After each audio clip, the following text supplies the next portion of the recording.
Oke, assalamualaikum warahmatullahi wabarakatuh. Kembali lagi di sini bersama Potek ya, podcast Tekom. Di sini kami dari tim 5 yang terdiri dari saya sendiri ada Muhammad Ryan Firdaus, bukan saya. Saya Reva Subahardami. Saya Akbar Gilang Pradana. Nah, di sini kami akan membahas mengenai pinjaman online dalam perspektif Islam. Nah, tentunya untuk membahas hal ini kita harus mengundang berbagai tamu undangan yang memiliki pengetahuan di bidangnya ya. Nah, di sini kita memiliki beberapa tamu undangan, boleh? Oke, perkenalkan nama saya Muhammad Zulfikar Syukur. Saya Gilang Rahma Arif. Saya Rizal Guna Putra. Oke, gini. Jadi kita kan di sini mau membahas tentang pinjol nih. Nah, pinjol sendiri kan singkatan dari pinjaman online, yang mana kita udah agak asing dengan kata-kata itu, apalagi di era digital ini yang sangat cepat informasi tersebar. Nah, kenapa sih pinjol ini bisa jadi perhatian pertama gitu, yang benar-benar harus diperhatikan oleh prinsip ekonomi Islam, dimana pinjol ini sendiri sudah lama tersebar ya dari tahun 2020-an saya kira. Lalu untuk persebarannya sendiri sudah sangat meluas. Mendengar OJK ini sudah pernah mencatat lonjakan utang pinjaman online, yaitu tembus hingga 101 triliun rupiah pada Maret 2026. Jadi pinjol ini sangat perlu diperhatikan ya. Ditambah lagi kan pinjol terkadang ada yang ilegal dan berbahaya untuk privasi gitu. Soalnya mereka udah mengambil data-data pribadi orang yang minjam, tapi malah disebar terkadang, apalagi kalau misalnya nggak bayar atau telat bayar kan yang disebar, dan itu kadang juga bunganya juga terlalu tinggi menyebabkan hutangnya jadi terlalu membengkak sampai ada kasus bunuh diri itu. Wah, itu ada ya? Bunuh diri. Ada itu kasus bunuh diri, terus juga ada ya datanya terlalu banyak lah apa yang ditutupi, terutama pinjol ada juga kasusnya yang ditutupi oleh pejabat. Aduh. Ya, Sepertinya terlalu berat ya. Terlalu berat kita. Boleh langsung aja ya. Itu sangat ya, terlihat ya di sini medis banget gitu ya. Iya. Udah terlihat banget di sini. Iya. Udah banyak banget gitu ya. Medis gitu. Setuju banget setuju. Oke, tanpa lama-lama langsung saja. Kita mulai dari pinjol dulu sih. Jadi sebenarnya kenapa ya pinjol ini bisa terus ada dan terus tumbuh di masyarakat kita saat ini?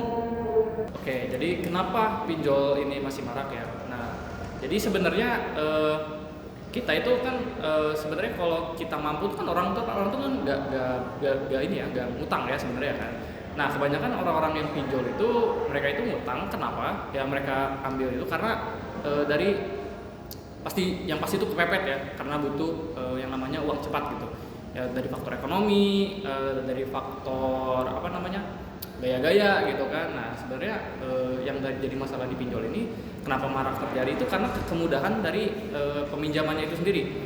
Kita kan kalau ingin ke bank tuh kan kita harus misalkan surat ini gitu kan dicek dulu gitu kan, BI checking yang segala macam. Nah, kalau pinjol itu dia langsung KTP, foto selfie udah beres gitu, dan itu tuh kayak sangat convenient sekali gitu, sangat mudah diakses kepada masyarakat luas. Nah, ini yang menjadi masalah karena meskipun mudah untuk diakses, mudah untuk diajukan, itu dendanya itu kan besar ya, karena yang kepepet itu biasanya kan mereka tuh gak punya penghasilan yang yang stabil begitu, kayak stabil. Nah, jadi ini tuh sebenarnya perangkap ya, terutama untuk pinjol ilegal. Apalagi ilegal tuh kan seperti yang Akbar bilang tuh kan bisa disebar gitu kan, diancam gitu. Itu kan jadi masalah untuk masyarakat kecil ya. Sebenarnya untuk kelas menengah sih mungkin tidak ada masalah ya. Kenapa marak terjadi juga mungkin karena faktor ekonomi gitu. Yang paling parah itu gaya-gayaan gitu. Jadi ya itu kenapa bisa marak terjadi, karena kemudahan dari akses peminjaman itu sendiri begitu. Nah, Nah selanjutnya tuh saya tuh ingin bertanya tentang perspektif ekonomi dalam Islam gitu ya. Nah, jadi kan dalam pinjol juga pastilah ada perspektifnya gitu khususnya dalam Islam ini gitu ya. Nah saya tuh ingin bertanya gitu ya, bagaimana gitu ya, perspektif ekonomi Islam gitu ya dalam mengatur utang piutang berdasarkan konsep Al-Qard, prinsip keadilan dan juga larangan riba gitu ya. Oke, perspektif pinjol dalam Islam ya. Sebenarnya konsep Al-Qard atau yang tadi sudah dimention sebelumnya atau konsep hutang dalam Islam sendiri itu diperbolehkan. Malahan kalau kita membantu orang yang kesusahan dalam finansial itu adalah sebuah amal. Tetapi dalam Islam itu harus adanya prinsip keadilan yang mana tidak memberatkan salah satu gitu. Sementara pinjol sendiri itu udah riba atau bunga ya.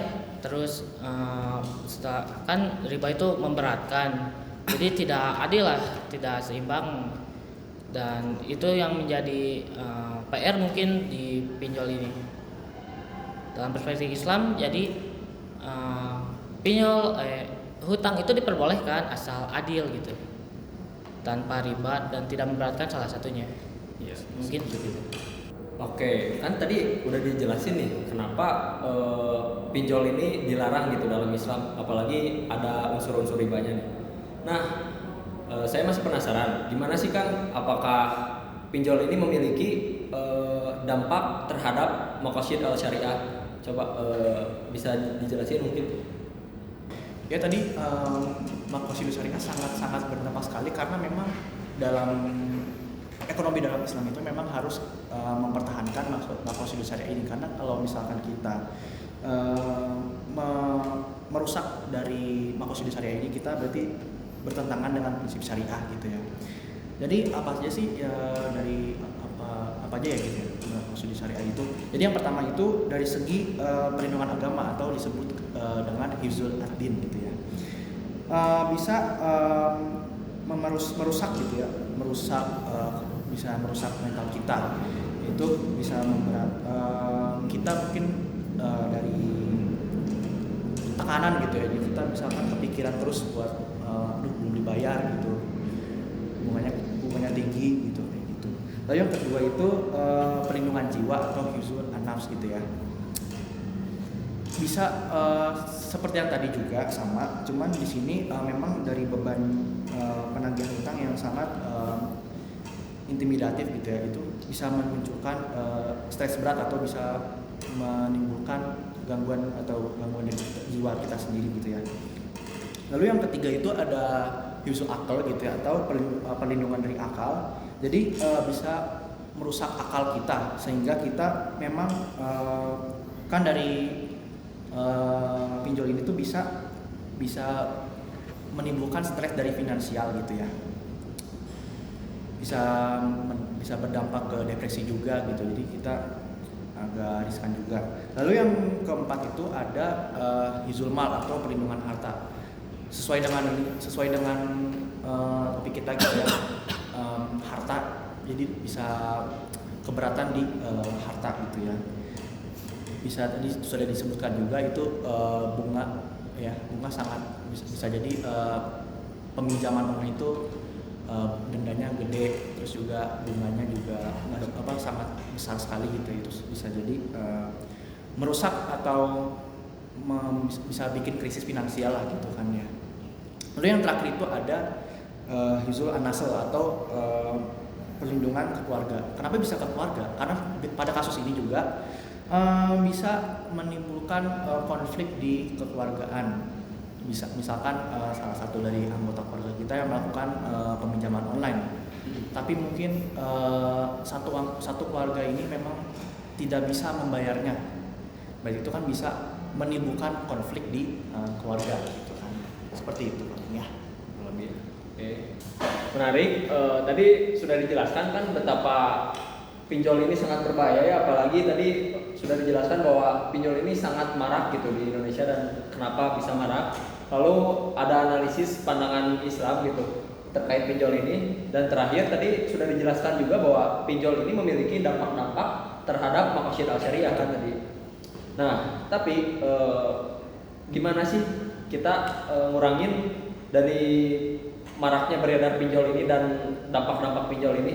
Kira-kira apa ya solusinya? Oke, dari saya dulu ya. Mungkin nanti ditambahkan oleh Mas Dul dan Kang Gilang ya. Oke, dari saya sendiri itu dari kemudahan sih. Jadi kan orang-orang tuh biasanya pinjol tuh yang tadi saya sebutkan itu karena kemudahan ya. Biasanya orang-orang tuh gak lihat bunganya kecil besar gitu kan. Padahal dilihat awal tuh kan misalkan 2% itu kan kecil ya kelihatannya. Tapi setelah 3 bulan, 6 bulan besar tuh kan jadi 100.000, 200.000, Berkelipatan besar gitu ya. besar ya. Nah, jadi menurut saya itu regulasinya. Jadi sekarang tuh kan mudah banget ya KTP doang gitu kan. Nah, mungkin itu PR ya buat untuk OJK dan kawan-kawan gitu ya. Itu untuk lebih ketat lagi gitu. Karena orang-orang itu kan pengennya cepat gitu ya, instan gitu kan. Nah, jadi regulasinya diperketat lagi mungkin seperti bank gitu kan. Ya tapi kalau nggak ada pinjol mungkin orang-orang ke bank ya. Jadi ya sama aja gitu. Tapi mungkin untuk orang-orang yang kayak menengah ke bawah akan lebih dipersulit untuk meminjam yang ilegal. Jadi agak dipersulit. Agak dipersulit. Jadi supaya tidak meminjam ke yang ilegal-ilegal gitu. Betul. Iya. Sebenarnya sih kan di sini pasarnya kan memang orang itu memang lihatnya itu pasarnya itu dari kemudahan. Nah dari kemudahan itu ya kita harus lihat lagi gitu supaya nggak kena scam lah istilahnya. Iya, betul. Itu kan kayak ini sebenarnya skema menjebak gitu kan, buat orang-orang awam gitu. Nah, makanya setelah itu solusinya adalah memperbanyak literasi keuangan. Jadi kita ini dihadapkan itu kebanyakan pasti masalah finansial kan dalam kehidupan sehari-hari gitu. Nah, jadi finansial itu sangat penting guys. Jadi biar kalian tidak mudah dijebak gitu kan, apalagi sama debt collector gitu kan, sama ya loan shark gitu kan. Jadi menurut saya itu finansial keuangan itu sangat penting. Apalagi zaman sekarang pun zamannya era riba ya, riba banget tuh semuanya pasti diribain, kredit, motor, mobil gitu kan, itu kan riba juga ya. Jadi sebisa mungkin itu finansial kalian tuh ditaikin, jadi diperhemat lah uang kalian, terus digunakan dengan baik, jangan difoya-foyakan begitu. Ya, Itu karena dari saya. banyak orang yang menganggap pinjol itu uang segar atau uang apa sih tambahan gitu kan, Uang dingin. padahal uang dingin sebenarnya. Padahal dibaliknya kan ada riba yang bisa menggunung-gunung tuh, makanya literasi keuangan tuh penting.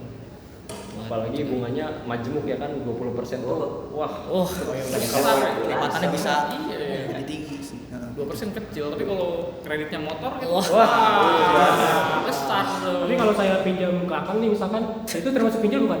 Oh, bukan. Pinjaman offline. Offline gitu. Pinjol offline. Bunganya 100% ya. mungkin ada juga nggak sih solusi terkait ini seperti mengadakan kayak lembaga-lembaga zakat nih, kan biaya-biaya zakat tuh tentunya nggak kecil ya, Menarik, ya. besar juga nih, dan dimana kalau semisal uangnya itu bisa dijadikan seperti pinjaman tapi tidak ada bunganya, jadi kayak meminjamkan kepada orang-orang yang susah untuk makan atau apa. Betul. Jadi dibayarnya itu bisa dengan uang lagi kah atau bisa dengan apapun itu, jadi menggantikan pinjol ini. Menarik sih. Menarik itu. Ya, Ada. jadi nggak pakai uang gitu ya. Iya. Pakai barter gitu, pakai Barter gitu. kalau petani mungkin pakai padi gitu. Iya. Ada ekuivalennya gitu kan, misalnya berapa beras kilo tuh kan berapa ribu gitu kan. Nah, Ya, seperti itu bisa sih. Itu bisa dikaji ya buat lembaga-lembaga ya. Iya, itu bisa ya. Ya lembaga. Buat lembaga. Silakan gitu, siapa tahu Shopee Pay mau gitu kan. Shopee pay later. Oh jangan-jangan ini kejebak lagi utang sama Shopee. Hati-hati deh. SP letter kan? Itu no komen ya. Ada. Oke, mungkin sudah mengingat durasi juga ya, sudah hampir melebihi batas waktu. Kita closing aja. Jadi dari fenomena pinjol ini banyak ya sekali mudaratnya ketimbang manfaatnya. Jadi ya buat teman-teman semua bisa kali jangan mulai pinjol, walaupun penasaran juga jangan pernah menyentuh pinjol. Betul sekali. Ada kata-kata terakhir nih dari saya nih. Boleh.